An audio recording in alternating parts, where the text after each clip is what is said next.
suara Tuhan buat kami. Kami menyiapkan hati untuk mendengar bagaimana menjadi orang tua yang baik dan benar di hadapan Tuhan. Mendidik anak-anak kami dan mempertanggungjawabkannya di hadapan Tuhan ketika Tuhan panggil kami pulang. Dan pagi hari ini ya Tuhan memberkati seluruh jemaat-Mu yang mendengar dimanapun berada. Biarlah kiranya firman ini boleh menjadi rema bagi kami. Kami menjadi orang-orang tua yang bertanggung jawab dan akhirnya menyenangkan Tuhan lewat pola asuh yang kami ajarkan kepada anak-anak kami. Dan biarlah kiranya Engkau berkenan ya Tuhan. Dan biarlah kiranya setiap firman pagi hari ini menjadi rema untuk kami. Dalam nama Yesus Kristus kami berdoa. Amin. Selamat pagi menjelang siang untuk kita semua dan kepada seluruh jemaat dimanapun berada. Kembali lagi kita dalam ibadah kedua dengan tema yang sama, anak pribadi yang berharga. Tadi pagi saya bicara tentang anak adalah anugerah Tuhan untuk kehidupan kita.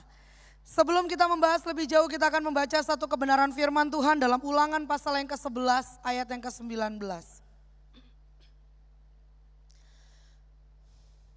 Ulangan 11 ayat yang ke-19.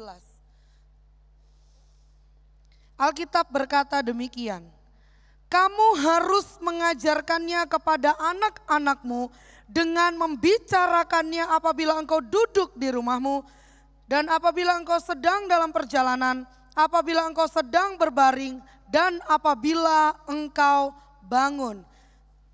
Hari ini firman Tuhan berbicara tentang apa yang harus kita lakukan untuk mendidik anak-anak kita. Apa yang harus kita kerjakan untuk mengajarkan kepada anak-anak kita. Anak adalah berkat istimewa yang Tuhan titipkan kepada setiap orang tua. Anak adalah hadiah terindah dari sorga. Tadi pagi saya membahas bahwa anak adalah hadiah yang diberikan kepada orang tuanya. Dan hadiah itu harus dipertanggungjawabkan kepada Tuhan. Siang ini kita akan berbicara tentang anak adalah pribadi yang berharga. Karena itu Alkitab mengajarkan kepada kita, kamu harus mengajarkannya kepada anak-anakmu dengan membicarakannya apabila engkau duduk di rumahmu. Dan apabila engkau sedang dalam perjalanan, dan apabila engkau sedang berbaring, dan apabila engkau bangun. Boleh saya sebutkan kalimat ini berbicara tentang bagaimana kita mengajarkan kepada anak terus menerus. Hari ini kita mau bicara yang pertama, anak adalah pribadi yang berharga. Bicara tentang anak-anak kita perlu dikasihi dengan kasih yang benar.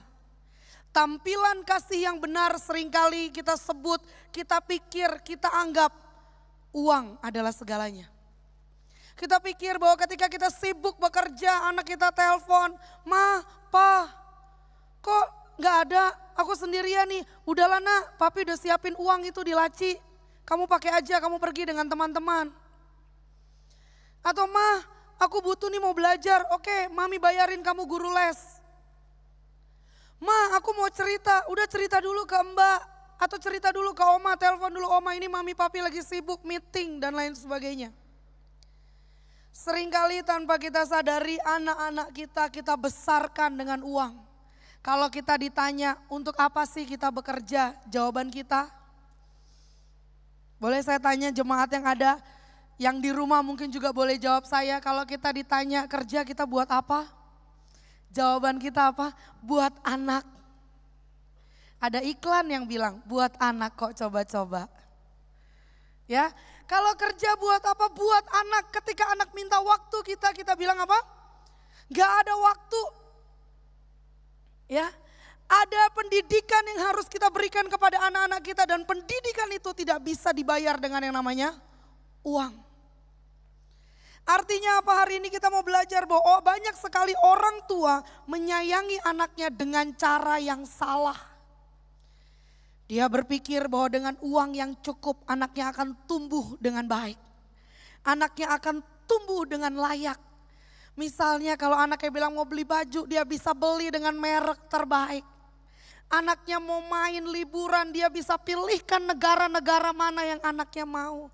Lalu dia bilang, nak, mami papi sudah siapkan paspor, visa, perjalanan kamu. Kamu nanti jalan dengan tim ini, mami papi kerja supaya kamu bisa liburan.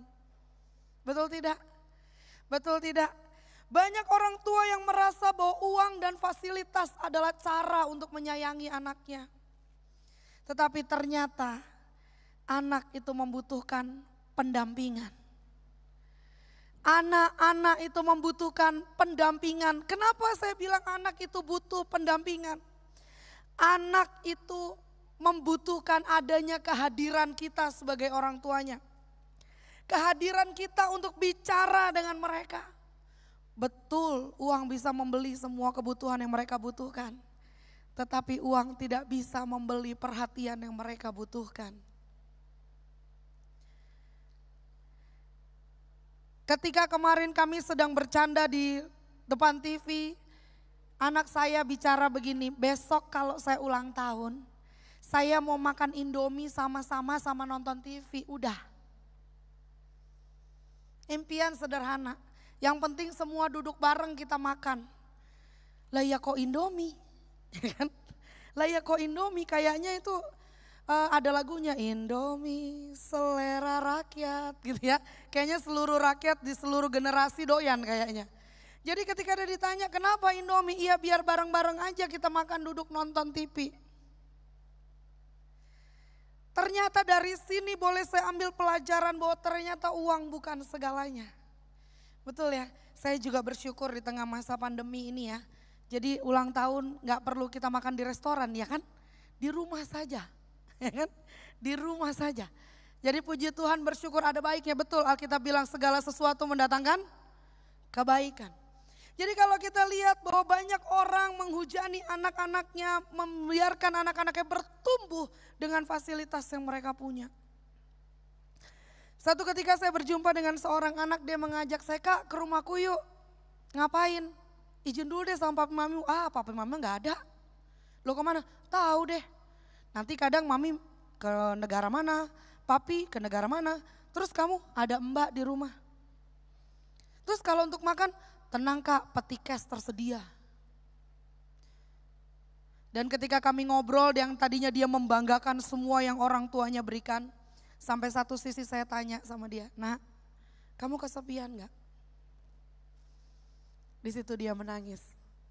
Dia katakan bahwa suatu saat nanti kalau saya punya uang Kak, saya akan gaji papi mami saya supaya papi mami saya ada di rumah menemani saya. Artinya apa? Pola asuh yang ditanamkan, yang diajarkan oleh Alkitab kalau kita lihat, hendaklah engkau mengajarkannya berulang-ulang. Memang pada waktu itu gak ada Android ya. Waktu itu memang gak ada yang sistem sekarang, tapi saya percaya ayat ini bicara tentang bicara langsung dengan anak-anak. Bagaimana ketika kita bangun, ketika kita tidur, dimanapun kita berada, bicarakan dengan anak-anak tentang apa yang Alkitab katakan tentang mereka. Supaya mereka tahu bahwa nilai mereka bukan sekedar uang. Saya ingat sebuah cerita yang saya baca beberapa waktu yang lalu dan itu cerita mungkin terkenal sekali. Cerita itu mengatakan bahwa ada seorang anak, dia membongkar celengannya. Lalu dia melihat ada sejumlah uang, lalu dia mendatangi papanya. "Papi, kalau di kantor papi 1 jam dibayar berapa?" Lalu papinya menyebut sebuah angka. Lalu tidak lama kemudian dia masuk kamar, dia ambil uangnya dan dia bilang gini, "Papi, aku pinjam uang papi ya." "Berapa nak?" Dia sebut lagi sejumlah angka. Ternyata angka yang dia sebut adalah selisih dari gaji papanya 1 jam dengan tabungan yang dia punya. Lalu dia bilang bahwa aku pinjam ya papi. Lalu papinya marah, dia bilang, "Kenapa kamu mesti pinjam uang? Kurang uang papi kasih kamu." Lalu dia lari ke kamar, dia menangis. Dan mungkin papinya merasa bersalah ya, karena anaknya menangis, lalu dia susul anaknya. Lalu dia tanya, "Kenapa kamu menangis nak? Kamu pinjam uang buat apa?" Lalu dia jawab, "Papi, aku punya uang segini. Ini kurang kalau buat bayar gaji papi satu jam, 1 hari. Aku butuh uang papi supaya papi bisa bersama aku 1 hari ini." Sedih ya? Sedih ya kalau ada anak sampai ngomong seperti itu. Artinya apa? Waktu kebersamaan dengan anak itu sangat berharga. Mereka sangat menanti-nantikan waktu bersama kita. Bapak Ibu, waktu anak saya berumur 3 tahun, saya ingat banget dia bilang begini, "Mami pelayanan terus. El boleh ikut enggak?" "Nak, kali ini mami gak pulang, mami mau ke puncak." "Gak apa-apa, El ikut ya Mi." Oke, pakai jaket ya, kita naik motor ke puncak. Iya. Lalu ketika kami naik motor sampai di puncak, saya tanya, El capek? Enggak mami, El seneng temenin mami pelayanan. Dan ketika kami pulang sampai kembali di rumah, El capek? Enggak mami, nanti kapan-kapan mami ajak El lagi ya. Dan mulai saat itu saya selalu bertekad kapanpun Rafael mau ikut pelayanan saya pasti bawa dia. Jangan sampai anak kita kehilangan waktu dengan kita apapun alasannya. Kalau mau jujur ngomong mungkin para orang-orang yang punya kemampuan agama tinggi, mungkin ada boksu di sini, ada para majelis, mungkin tahu ada banyak anak hamba Tuhan gagal masa depannya. Ada banyak anak pendeta bahkan hancur masa depannya. Bapak Ibu tahu kenapa? Karena ketika ditanya oleh anaknya, ketika ditanya kepada anaknya, kenapa kamu seperti ini? Papa mamaku sibuk pelayanan, mereka tidak mengurus aku. Dan ini miris sekali, ini menyedihkan sekali bahwa ternyata waktu itu sangat penting, waktu itu sangat berharga dan tidak menjamin anak seorang pendeta akan baik. Anak seorang gembala sidang akan baik, anak seorang guru Injil akan baik. No, mereka juga perlu pendampingan kita. Seringkali kita contoh kayak kami-kami ini orang-orang yang mungkin kemana-mana memberitakan firman, berpikir bahwa anak kita udah so pasti yes gitu kan, oke banget. Ternyata kenyataannya banyak anak hamba Tuhan gak oke. Karena ternyata anak hamba Tuhan pun butuh pendampingan. Butuh bersama-sama bukan sekedar uang. Yang paling sedih udah gak ada uang gak didampingi ya kan. Kayaknya nasib anak hamba Tuhan tuh. Udah gak ada uang gak didampingi itu sedih banget. Makanya saya berkata bahwa anak-anak saya siapapun yang mau ikut. Makanya kalau mau undang saya pelayanan ke puncak atau nginep gitu. Saya biasanya bawa kru. 3-4 motor gitu. Lalu saya ditanya, Bu butuh berapa kamar? Enggak perlu, 1 kamar cukup. Saya enggak mau menyusahkan yang mengundang. Karena saya hanya mau punya waktu bersamaan dengan anak-anak saya. Jadi intinya anak-anak saya tahu emaknya di mana gitu. Artinya apa? Kasih sayang itu enggak bicara tentang cuma sekedar uang. Bagaimana Bapak Ibu dan saya membagi waktu antara pekerjaan dan anak-anak kita. Tadi saya bilang di awal kalau ditanya kita kerja buat apa? Buat anak. Kita kerja cari uang buat anak, ketika uang banyak kita harus bayar supaya anak kita jadi anak yang benar. Kan sedih ya? Jadi selama kita masih bisa lihat anak kita jadi anak yang baik, ayo kita berikan waktu kita yang terbaik. Lalu yang kedua di sana dibicarakan tentang anak adalah pribadi yang berharga karena itu. Nah ini poin yang penting kalau tadi di bagian di kebaktian pertama, ada kalimat yang muncul yang Tuhan kasih buat saya adalah anak bukan boneka orang tuanya. Dan di kebaktian kedua Tuhan kasih kalimat bahwa anak perlu diberitahu mana yang salah dan mana yang benar. Artinya apa? Pastikan kasih sayang kita adalah kasih sayang yang benar. Ada banyak orang tua menyayangi anak dengan cara yang salah. Contoh, anaknya mukul temen, dia bilang apa? Enggak apa-apa, anak mami hebat ya.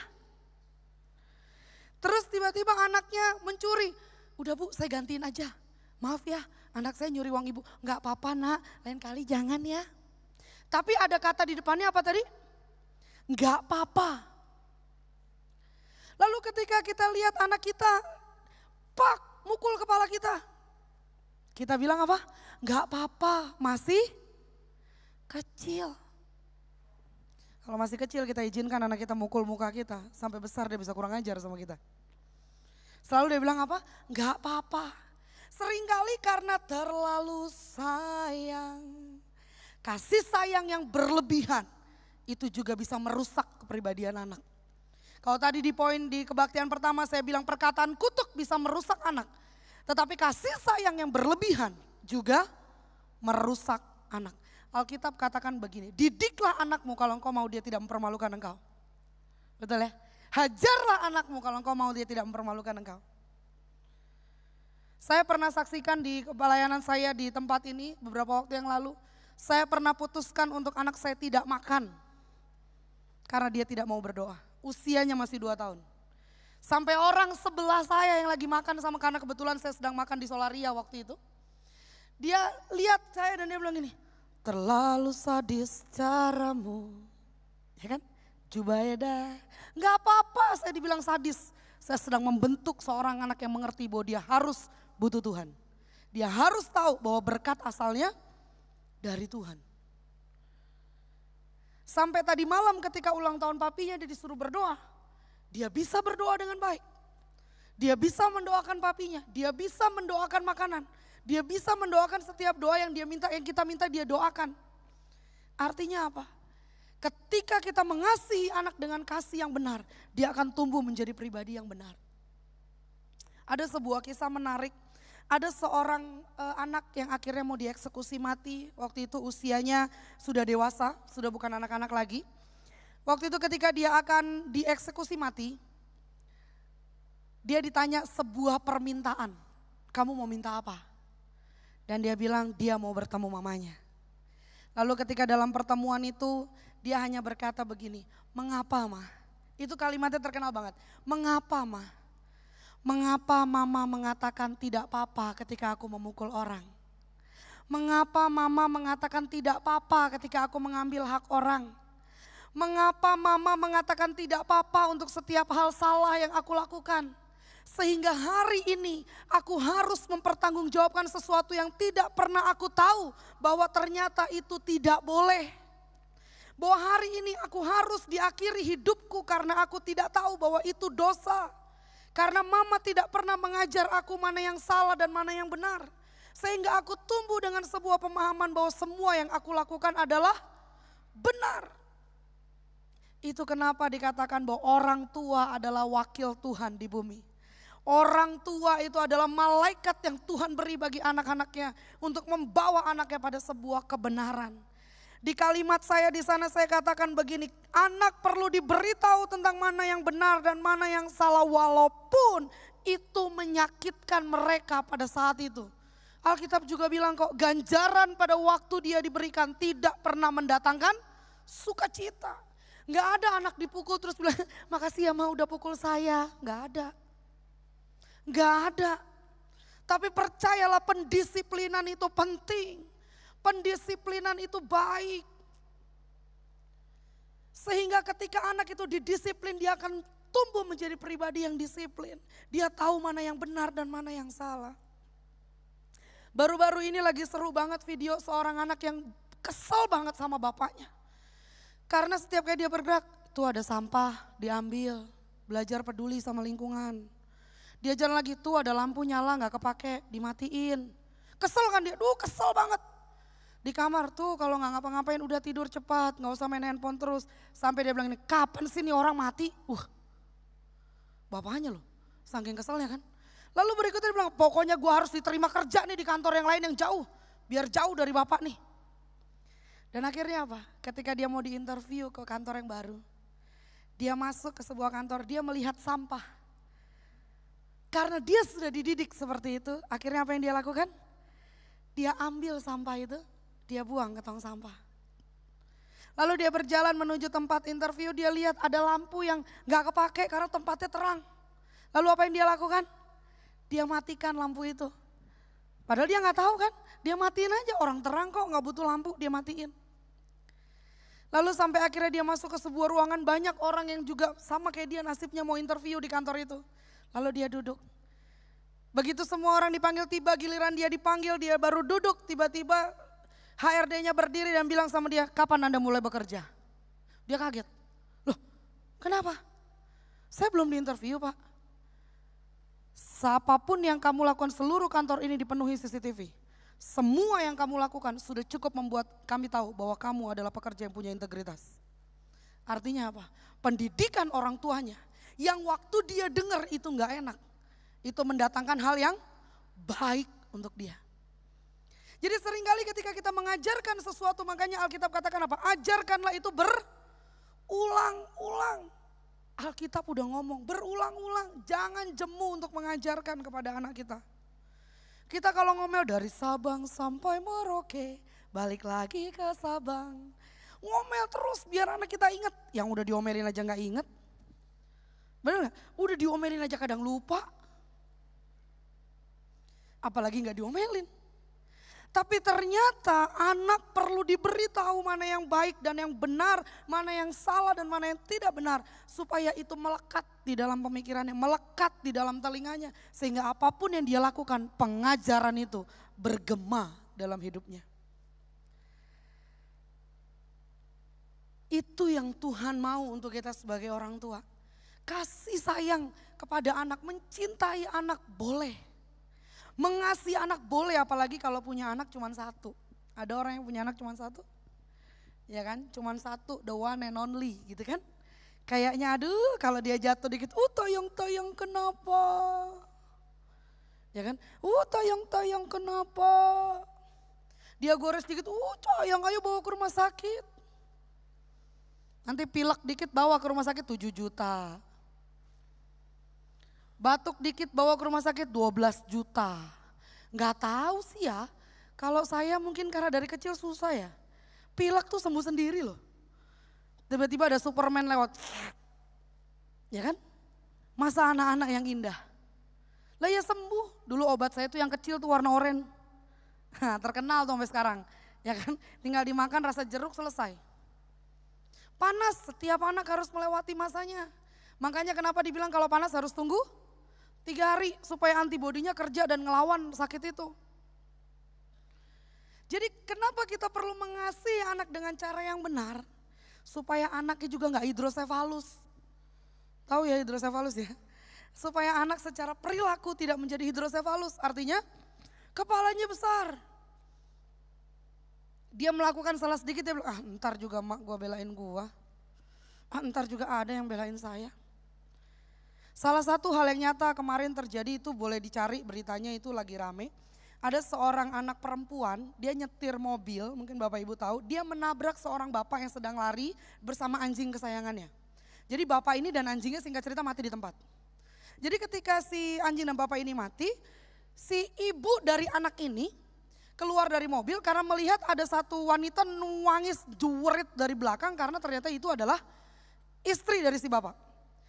Si ibu dari yang nyetir ini dia turun dari mobil, dia jambak itu perempuan yang lagi nangis. Kenapa suami kamu ada di tengah jalan? Lah, dia tetap bela anaknya sampai detik terakhir. Dan bahkan dikatakan si ibu ini berusaha menghilangkan bukti untuk anaknya yang sudah menabrak bapak dan anjing ini. Dan singkat cerita ayahnya pun berusaha membela pada saat ada di pengadilan.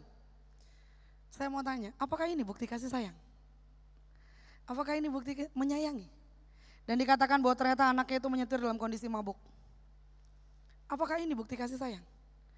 Tanpa kita sadari kasih sayang kita menjerumuskan anak-anak kita. Ayo sayangi anak kita dengan pola asuh yang benar. Kalau memang dia sudah waktunya diberikan sebuah pendisiplinan, berikan pendisiplinan itu.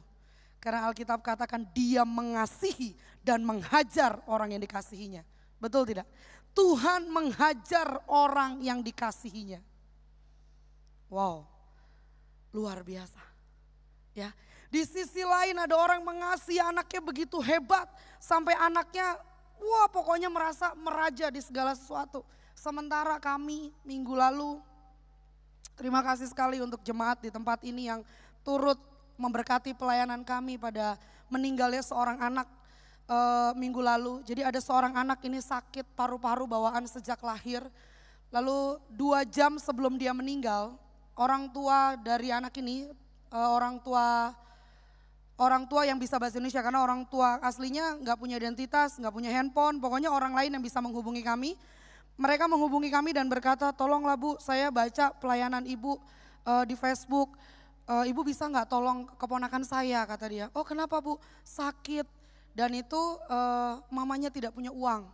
Dan sekarang mamanya itu cuma pegang uang 150.000 dan ditolak oleh rumah sakit. Waktu saya mendengar itu saya bilang, oke Bu, saya usahakan sebisa saya. Jadi ketika saya tutup telepon, saya masih bilang Tuhan ini gimana Eagle Ministry nggak ada dana karena memang ini saatnya anak-anak naik kelas. Tuhan tahu kebutuhan kami, saya bilang Tuhan gimana ini. Dan sementara saya masih bertanya bagaimana. Beberapa waktu kemudian saya mendapat kabar bahwa ibu anak ini sudah meninggal dunia. Dan sekarang kami tidak punya peti, tidak punya tanah, tidak punya apa-apa untuk menguburkan anak ini. Itu rasanya seperti guntur itu menyambar hati saya, jeger. Ya ampun, tadi saya gak bisa nolong ketika dia hidup, ya kalau mati juga jangan sampai gak bisa nolong juga. Akhirnya saya bilang, Tuhan tolong saya mesti apa gitu.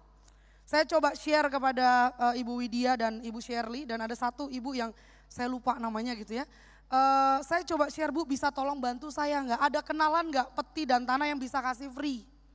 Untuk kegiatan kemanusiaan ini, karena adik ini nggak punya apa-apa untuk menguburkan beliau. Lalu singkat cerita saya dihubungi oleh salah satu ibu yang saya juga belum kenal. Mungkin beliau tahu karena saya pernah khotbah di sini, tapi saya memang belum pernah lihat wajah beliau. Lalu beliau bilang bahwa Bu butuh berapa? Tahun lalu Bu ketika kami menguburkan orang kami butuh sekitar 8 juta. Tapi saya nggak tahu karena ini anak kecil, 7 juta, tapi saya nggak tahu ini anak kecil. Entah 7 entah 8 juta saya nggak tahu Bu, saya bilang. Lalu singkat cerita ibu itu bilang, oke, saya coba transfer ya, nanti saya coba hubungin yang lain untuk bisa bantu gitu. Nah singkat cerita si ibu ini nelpon lagi, Bu bagaimana, ini kami sudah harus keluar dari rumah sakit. Rumah sakit tidak mengizinkan ada jenazah di sini. Gini aja deh Bu, cari, tanya sama rumah sakit, yayasan peti yang murah. Yang murah ya Bu, saya udah bilang begitu aja pokoknya, yang murah. Yang murah ya Bu, pokoknya nanti kita bantu, yang penting ibu cari dulu supaya bisa keluar dulu dari rumah sakit. Tapi ini ada tagihan yang harus dibayar Bu, kalau enggak bisa keluar. Bayar dulu, pinjam sama siapa dulu, nanti saya datang saya ganti. Iman saya gede banget ya, nanti saya datang saya ganti. Duitnya teh mana? Jadi ketika hal itu terjadi tuh prosesnya sangat cepat. Ketika saya ngomong begitu terus saya udah menyusul jenazah karena jenazah sudah dibawa ke daerah dari Cilincing itu ke apa ya nama daerahnya, pokoknya jauh banget. Jauh, masuk gangnya kecil gitu, jauh banget. Kayaknya dari Cilincing itu masih 2 jam deh kita. Jadi nyari lagi dan ketika sampai di tempat sudah tidak mungkin dimakamkan. Jadi masih mencari pemakaman dan puji Tuhan, Tuhan baik. Harusnya kalau dapat pemakaman gratis itu kalau KTP DKI ya. Tapi puji Tuhan mencoba bicara dengan pihak pemakaman. Ketika dibicarakan boleh dapat tanah free. Kita hanya kasih uang terima kasih lah gitu ya. Dan itu juga gak banyak. Yang kita kasih kepada orang yang bantu mengurus. Ada gak saudaranya yang punya KTP DKI? Nanti saya urusin. Jadi rupanya orang ini juga baik. Dia mungkin kasihan juga ya melihat orang ini gitu. Dan akhirnya puji Tuhan kita dapat semuanya dengan baik. Sampai peti, sampai semuanya. Dan bahkan ketika saya akan pulang, Tuhan menggerakkan kami untuk bicara dengan ibu kandungnya. Dan saya tanya, Bu, maaf, ibu punya uang tidak? Entah kenapa saya disuruh tanya begitu. Dan ketika saya tanya, beliau jawab, saya ada uang ibu tadi 150.000 waktu saya bawa anak. Tapi sekarang saya tidak pegang uang, tidak ada uang sama sekali yang saya punya kata dia. Dan Tuhan menaruh sejumlah angka di hati saya untuk dikasih kepada ibu ini. Jadi ketika kita kasih kepada ibu ini kita cuma bilang, Bu, ini ada sedikit berkat dari Tuhan untuk melanjutkan hidup gitu. Dan singkat cerita anak ini dapat terkubur dengan baik.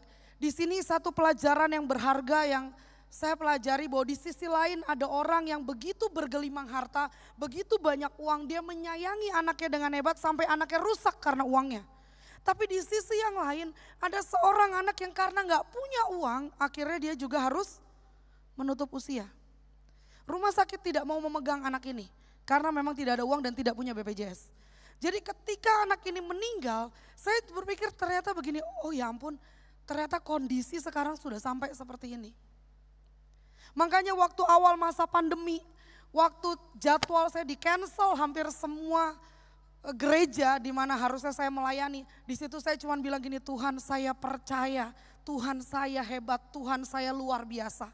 Dan tiba-tiba Tuhan kasih kami sebuah perikop firman Tuhan di sana tentang Elia di tepi sungai Kerit dan Elia dan janda Sarfat. Di sana saya belajar sekali Tuhan cuman bilang burung-burung gagak akan aku perintahkan untuk memberi engkau makan. Saya bilang Tuhan cari burung gagak di mana? Ya zaman begini bagaimana ini anak-anak bagaimana? Dan tadi Bu Sujon Li tanya bagaimana Bu pembangunan rumah? Puji Tuhan selesai di masa pandemi. Padahal waktu pandemi itu ngelihat tukangnya saya mules setiap ngelihat tukang. Ya gimana orang kita udah gak kemana-mana tukang masih ada. Dan disinilah saya katakan bahwa ketika kita Kasih tahu anak kita mana yang benar, mana yang salah. Mereka gak akan jadi beban ketika kita berada dalam kondisi sulit sekalipun. Saya ingat banget waktu kemarin ketika pandemi itu. Rafael bilang begini, Mami, El mau makan pizza. Pengen banget Mi makan Pizza Hut di tempatnya. Saya bilang, jangan ya nak, itu uang pizza kita makan bisa beli kusen. Bapak Ibu bayangin loh, saya beneran ngomong sama anak saya. Nah ya kalau makan pizza kan minimal 500.000 ya. 500.000 itu udah dapat kusen pintu nak. Jadi saya bilang nanti kita gak punya kusen, nanti kamu ngablak-ngablak loh tidur. Oh iya Mami, tapi nanti kalau Mami ada berkat kita makan pizza ya Mami. Iya nak, nanti kalau ada berkat kita makan pizza. Yang penting kelar dulu nih pembangunan. Jadi artinya apa? Ketika kita mengasihi anak kita bukan berarti semua yang dia mau kita kasih. Bukan berarti semua yang dia minta kita berikan. No, ada masa kita berkata tidak. Tidak nak. Kali ini tidak. Jadi ketika kita memberitahu kepada anak-anak kita mana yang benar, mana yang salah, kita bukan sedang membebani mereka. Ada banyak orang tua punya pemahaman kalau kita cerita masalah kita kepada anak-anak kita, nanti anak-anak kita punya beban. Nanti anak-anak kita gak bertumbuh dengan sehat, siapa bilang?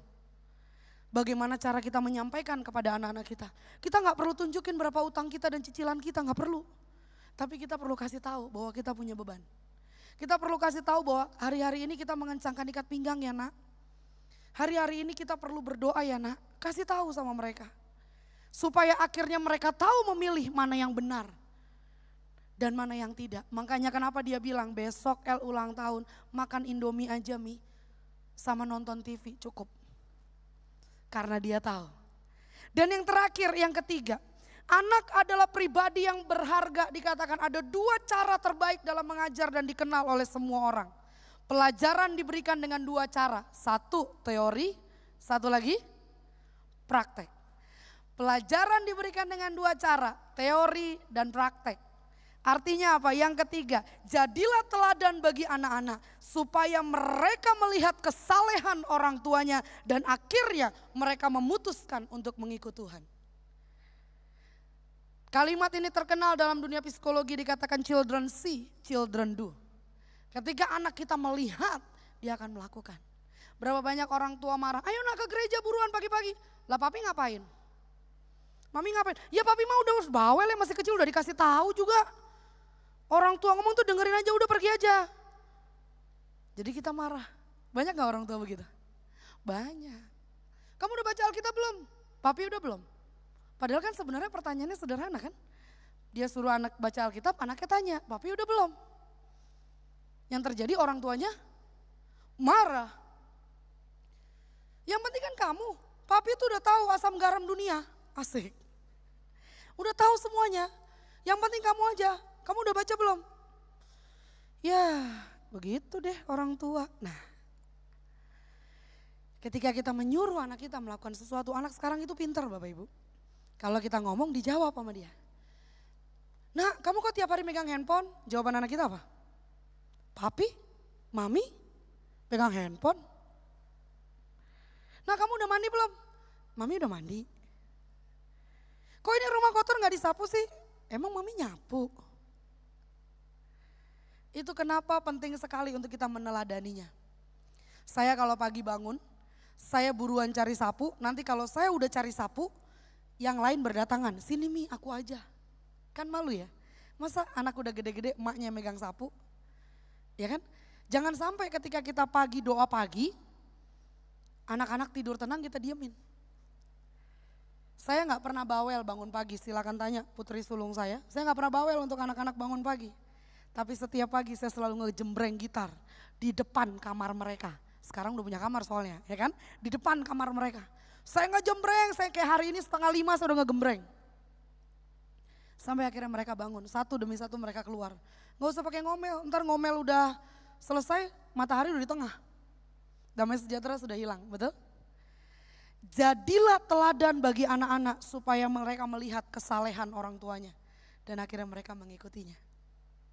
Gak perlu suruh anak baca Alkitab tiap hari ketika dia lihat orang tuanya baca Alkitab tiap hari. Kalau dia lihat orang tuanya baca Alkitab tiap hari, perlahan namun pasti dia akan mengikuti. Kenangan itu akan terus teringat di dalam pemikiran dan hatinya. Ketika sore-sore mungkin dia pulang sekolah, dia cari papi maminya nggak ada, ternyata papi maminya sedang berlutut berdoa. Kenangan itu tidak akan pernah terlupa. Makanya waktu itu lagu itu terkenal kan? Di sore hari nan sepi, dikatakan apa? Ibuku bertelut. Itu yang nyanyi kan ceritanya anaknya kan? Artinya apa? Kenangan tentang kesalehan orang tua itu akan tetap diingat anak sekalipun orang tuanya sudah kembali kepada Tuhan. Marilah kita menjadi orang tua yang betul-betul memahami bagaimana mengasihi anak. Bukan sekedar menghujani mereka dengan uang. Belajar mengatakan kepada mereka mana yang baik dan mana yang tidak. Jangan mengasihi mereka dengan kasih yang salah dan akhirnya kita mendorong mereka kepada jurang kegagalan pada akhirnya. Dan yang ketiga, jadilah teladan bagi anak-anak kita. Cukup jadikan saja teladan. Saya akan tutup dengan kisah ini. Saya pernah berkata kepada seorang ibu begini, Bu, apapun yang terjadi dengan anak ibu hari ini, bagaimanapun hubungannya dengan Tuhan hari ini, tapi percayalah Tuhan memperhitungkan keteladanan ibu sebagai orang tua dalam berdoa bagi anakmu. Suatu saat pada waktu Tuhan, Tuhan akan panggil anak kita. Suatu saat pada waktu Tuhan, Dia akan memberikan waktu untuk berjumpa dengan anak kita. Dan kesalehan kita akan diperhitungkan Tuhan. Ketika anak-anak kita melihat hidup kita saleh, ketika anak-anak kita melihat hidup kita benar, walaupun hari ini di mata kita dia tidak benar, tapi percayalah, waktu yang akan membuktikan harga sebuah kesalehan dari orang percaya adalah berkat bagi anak cucu, kata firman Tuhan. Mari kita berdoa. Kami percaya kami punya Tuhan yang memperhitungkan setiap apa yang kami buat sebagai orang tua. Tuhan, kami tidak bisa memilih siapa anak-anak yang lahir dari rahim kami. Tetapi kami memutuskan untuk mendidik mereka dengan benar dalam jalur firman Tuhan. Kami memutuskan untuk mengasihi mereka dengan kasih yang benar. Kami mengucap syukur buat banyak berkat yang Tuhan beri buat hidup kami. Tapi kami tahu berkat materi tidak pernah dapat menggantikan kasih sayang kami di hati anak-anak kami. Kami tahu berkat materi tidak akan pernah bisa membuat anak-anak kami merasa cukup tanpa kehadiran kami. Tuhan ajar kami mengerti. Ketika kami berkata kami mencari berkat untuk anak-anak, biarlah kami menyadari ada waktu yang kami berikan bagi anak-anak kami. Supaya ada pendampingan yang berjalan. Supaya ada yang diajar berulang-ulang kepada anak-anak kami. Sehingga ada waktu untuk kami bicara kepada mereka tentang Tuhan. Ajari kami untuk mengasihi anak-anak kami dengan kasih yang benar. Kasih yang belajar mengatakan ini salah, yang ini benar, yang ini harus, yang ini tidak.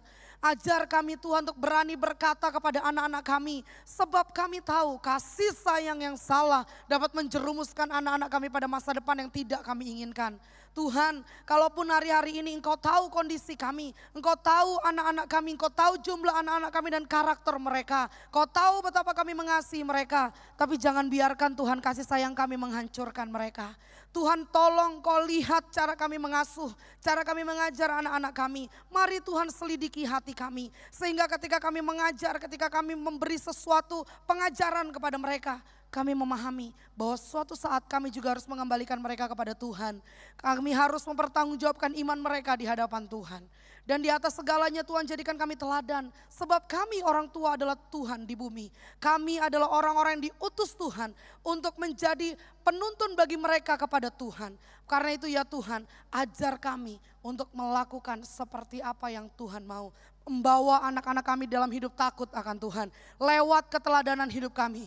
Lewat apa yang kami lakukan. Sebab pengajaran tidak dapat hanya diberikan secara teori. Tapi kami pun harus melakukannya. Sehingga anak-anak kami melihat kesalehan kami. Dan mereka juga diberkati Tuhan. Terima kasih Tuhan Yesus, terima kasih. Berdoa bagi seluruh orang tua yang mendengar hari ini. Berdoa bagi setiap mereka yang memiliki anak. Mungkin ada di antara mereka yang sudah berkata, Tuhan aku menyerah dengan anakku. Tuhan aku menyerah dengan keadaan anak-anakku. Aku berdoa Tuhan, kuatkan orang-orang tua ini. Kuatkan setiap mereka yang menangis bertelut, mengangkat tangan di hadapan-Mu. Membawa anak-anak mereka. Aku berdoa Tuhan di hadapan-Mu. Biarlah kiranya ada pintu pertobatan. Ada pintu kemurahan Tuhan. Menyadarkan anak-anak tumbuh menjadi anak-anak yang mengasihi Tuhan. Kami berdoa ya Tuhan, agar kami boleh menjadi orang-orang tua yang berkenan di hadapan Tuhan. Terima kasih Tuhan Yesus, terima kasih. Kami mengucap syukur ya Tuhan, memberkati gereja ini yang memberikan program, yang memberikan Tuhan ajaran-ajaran tentang bagaimana menjadi orang tua. Terus berikan hikmat agar setiap pengajaran demi pengajaran yang diberikan mendewasakan iman jemaat-Mu. Dan terima kasih Tuhan buat pengajaran hari ini. Dan biarlah kiranya kami boleh menjadi orang tua yang hidup benar di hadapan Tuhan. Di dalam nama Yesus Kristus kami berdoa. Amin.